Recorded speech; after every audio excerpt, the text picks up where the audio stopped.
And that's why they call me Prince Charming, because I always find the glass slipper for my Cinderella.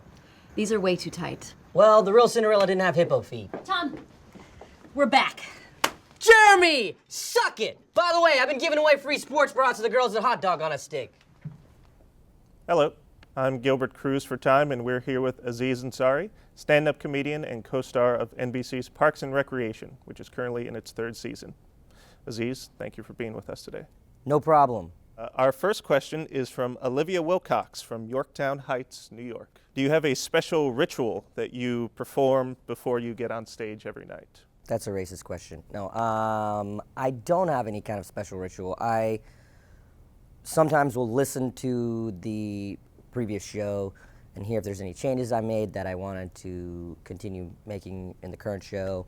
And that's about it. I'll just drink tea.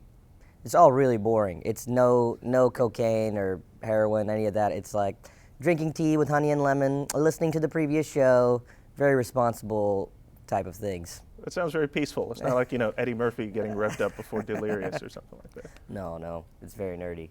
Our next question is from Chris Oltroggi from Chicago. If this whole comedy thing doesn't work out for you, what's your fallback? Jeez, I still need to have a fallback? Come on, Chris. I'm not pulling enough. Jesus. I need a fallback still? I think so. Hollywood is fickle. It's true. I would probably sell knives on the Home Shopping Network or swords. No, I'll make that swords. I can be pretty enthusiastic and like tell people how awesome the swords are and brag about the craftsmanship or whatever. Should be fine. What do you think is the ideal time slot for selling swords on the Home Shopping Network? I would say between 4:15 and 4:35 a.m. That's when the sword enthusiasts are up? That's when the that's crazy when guys they're who up like swords and are they're awake? out of it and they're thinking, you know what, maybe I should get a sword. Our next question is from Brenda Garcia from Jakarta, Indonesia. If you could invite a classic comedian, one of the greats, to dinner, who would it be? For me, who I really grew up and who was one of my big inspirations and who I've lucky enough to been able to meet a couple of times is Chris Rock. Chris's stuff was really, for my generation, I think, the seminal comedy specials when I was in high school and college. So he's someone I should get dinner with sometime. What was it about his comedy or his presence on stage? What was it about him that?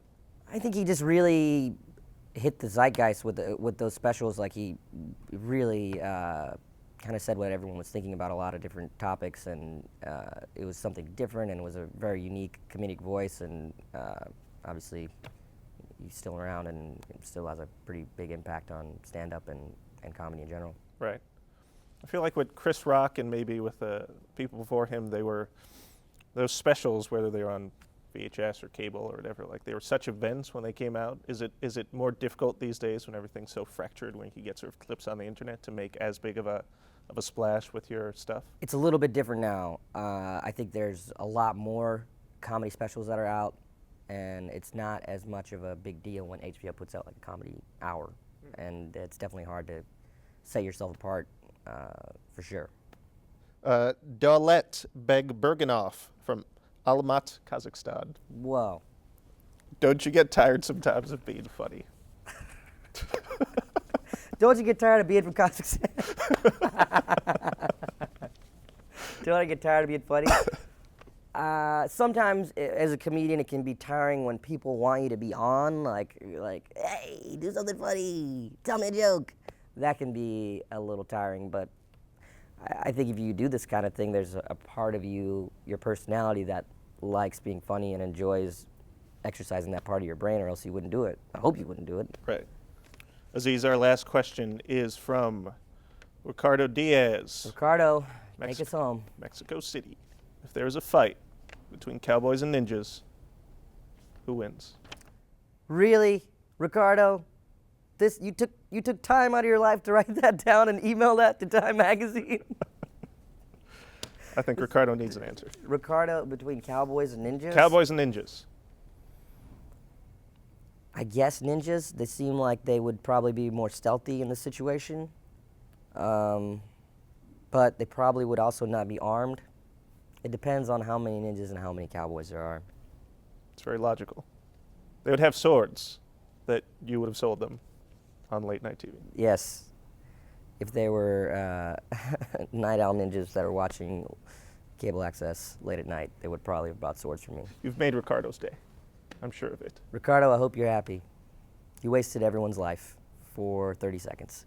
Aziz, thank you for taking questions from time readers. Oh, well, I'm very flattered that they even had questions for me and that you guys sat down with me, so thank you very much.